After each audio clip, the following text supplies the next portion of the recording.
What are the guys looking forward to as they go into the break, and what are you looking for from these players? It's hard to believe it, but you're now only a few months away from starting the season. Well, I think the guys going to break looking to get back.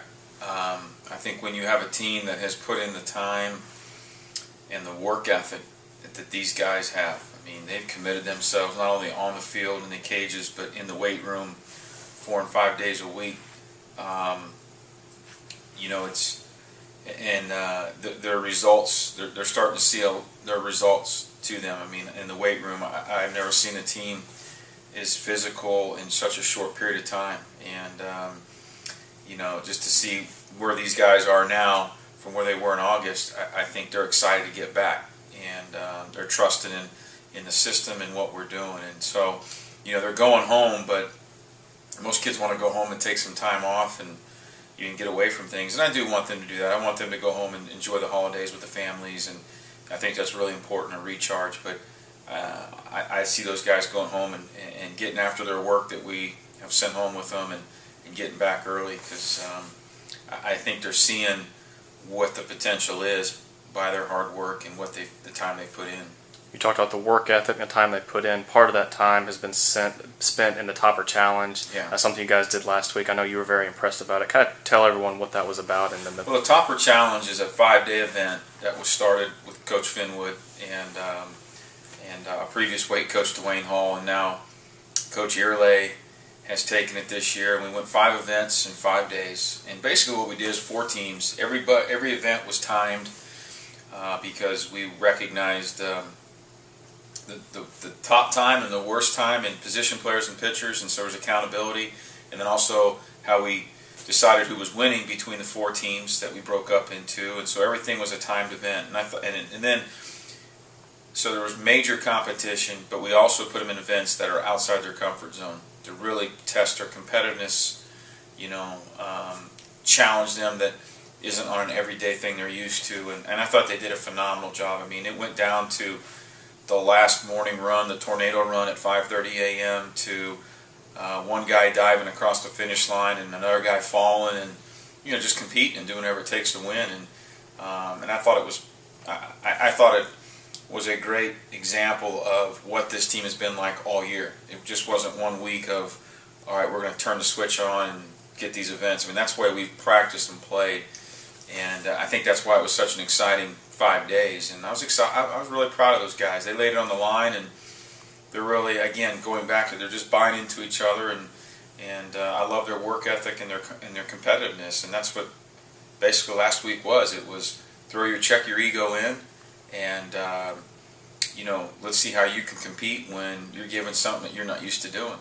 Some guys don't know how to swim, but they found ways to get it done, and we'll have our Christmas party today, and kind of go over those events and razz some guys, but it's a fun bunch to be around, and that's the neat thing. I mean, not that every coach this time of year doesn't say his team is a lot of fun and all that, but these guys truly are a good bunch of guys, and guys that are really, really bonding really well. Part of the bonding process is part of the class that you brought in over the summer. You signed 13 guys that we talked about. They're already making a big impact. Well, now you turn right around in the class for next year. You've already signed 14 new guys. We just released your signing class for the 2013-2014 year. Kind of give an overview of the guys that you brought in. Well, this class is, I think it's not only going to have their footprint on this year, but most of it was of the high school level. A couple really key junior college guys that are on campus now, but I think there'll be impact. That this class will make an impact over the next 3 and 4 years. But it's a bunch of guys that came in hungry, and the common denominator was the work ethic and makeup of these kids. They all had success at all levels, junior college and high school, but they fit exactly what we were looking for in our needs. And from day one, we've had freshmen make immediate impact. It hasn't been that typical, well, he's a freshman and wait. These guys have made an impact from day one, and on and off the field. And I'm looking for them. I mean, we have to. When you bring in 14 new guys, you don't bring them in to sit. We had some losses with our senior class, and with the summer before losing those guys to the draft. I mean, we were really thin last year, and with some injuries, so you needed to bring in, and that's the neat thing. We've got depth and competition at every position, And that's what this class has brought. It's allowed us to get better because those guys are good enough to come in and play right away. And then you look at the new class that we just signed a couple weeks ago, and again, majority of that class is from the high school level. We've got, I think, 3 kids from the junior college level that I think those 3 guys will make an immediate impact. 2 on the mound and 1 in the middle of the lineup. And then our high school kids, I think all of those kids have a chance to come in and play right away. And again, add athleticism, competitiveness, toughness, and they will make our program a lot better. You look at where you were last year as your first season as head coach. One of the issues, you dealt with injuries, but one of the major issues was depth. You didn't have the depth. Now in your last 2 signing classes, really your first 2 signing classes as head coach, you brought in 27 guys that can provide depth, quality depth, and good character guys. Well, quality depth is a big thing. You can find depth anywhere, but the quality of your depth, you're always going to have injuries. I think we've gotten our program to where we're always going to have the issue with the draft. And that's what started it, was the draft, which was not a bad thing. And, the way we recruit, we don't oversign, and, we develop our players, and, it was a reward for those kids. And now the type of kids that we're signing, we had lost a couple that were coming in, as we did this last year with Fred Ford, and we're going to continue to sign kids that are high profile. But,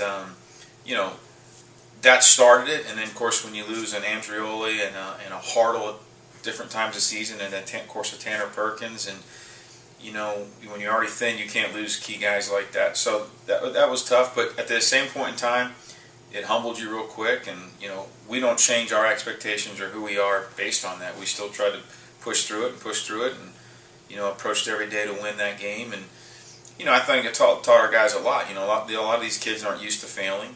And, we failed a lot last year. And, I think it toughened them. All the guys that came back this year have come back with a chip on their shoulder. They know that those 25 wins, some people say that was great for what we had. I think we should have been in the 30s no matter depth or not. And our program is one that's in a position where every year we want to be at the top of the conference. And those guys came back with, like I said, that chip on their shoulder to do that. They're not satisfied with what we did, and they want a lot more. And so not only has the new class come in and made an impact, but the guys that have come back have all done the right things to make themselves better. And, you can't predict wins and all that. I'm not going there, but I love the position that we're in now from a year ago. Part of that position, based on recruiting, has a lot to do with the assistants and the guys that go out and get a lot of the work done. What can you say to the job that Coach Allen and Coach Doherty and Coach Mercer have done? Well, they've done a phenomenal job. I mean, titles are one thing, but, I believe that. I've heard that from a lot of guys I've been around. I mean, you're only as good as your assistant coaches and your players. I mean, you can't do it all by yourself, and you've got to surround yourself with good people and good coaches. And both these guys, all those guys are better people than they are coaches. I just think that's a common denominator of what we have in here. And, they've gone out and developed the relationships and evaluated the talent. They've rolled their sleeves up. I mean, every day those guys are in the cages, out with the pitchers. I mean, trying to get us better. They're hungry to be successful. And, we wouldn't be where we're at and making these strides without those individuals. And, we all put our hands in and check. We talk about it from day one. We check our egos in at the door. I mean, the common goal here is WKU baseball and the success of that. And it's been like that for a while. And, but Brennan and Blake and Jeff have done a great job of developing our guys. I mean, Blake spearheaded our recruiting. He and Brennan were out all summer. And, even in this fall, I mean, we just, like we're at, we've already got commitments on the 14 class. And, we're working hard to try to stay ahead of the game because the recruiting game has changed, and it requires you to really be organized and be on top because things are happening so fast. And, if you don't have good people out there making good relationships and doing a good job evaluating, then you're not in that position. And, that's not easy to sign 2 classes of 14. I mean, you can go out and throw your money, but finding that many needs in each class is very difficult, and they've done a great job.